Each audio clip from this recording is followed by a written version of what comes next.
What's up, y'all? I know Jay-Z's got plenty of stuff to talk about that's more recent than this, but I was going to rewind it a little bit to the old Blueprint 3 album. Why? Well, because, I don't know, just feels like everything was a little different back then.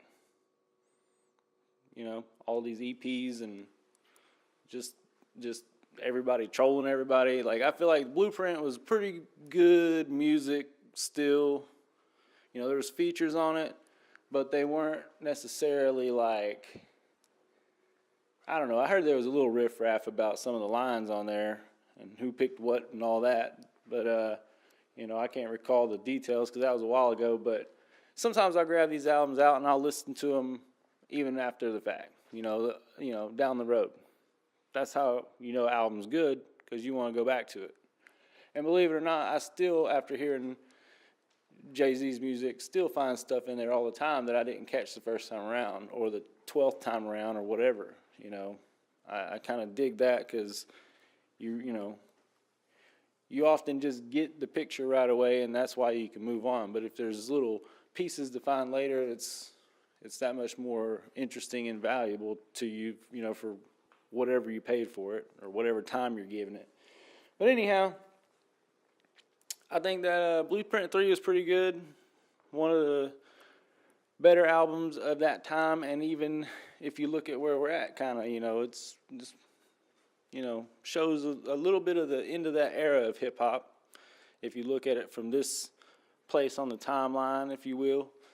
I think, you know, something about those tracks, you know, like they were commercial, but at the same time, like they were good commercial, you know, like you still like those tracks a lot, you know, maybe more than some of those ones from the Black Album.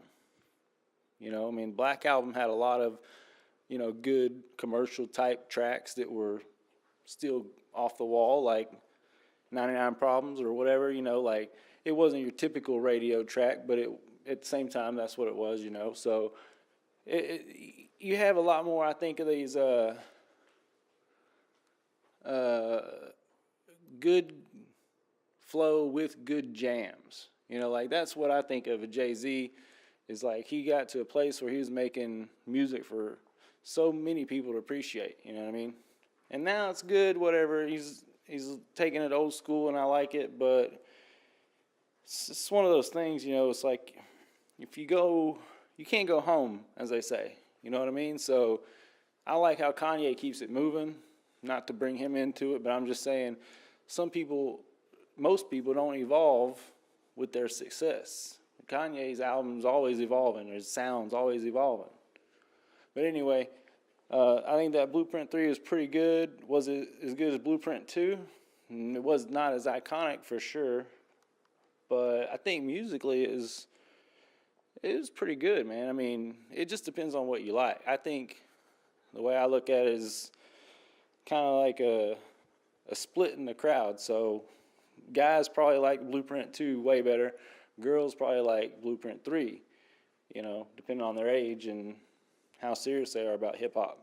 But anyhow, you know, that album had Swiss Beats, Kid Cudi, a couple other good tracks. There was a Drake track, right? There was some beef about what lines made that, I think. Or did he not make the cut? I can't remember, man. I'll have to look it up.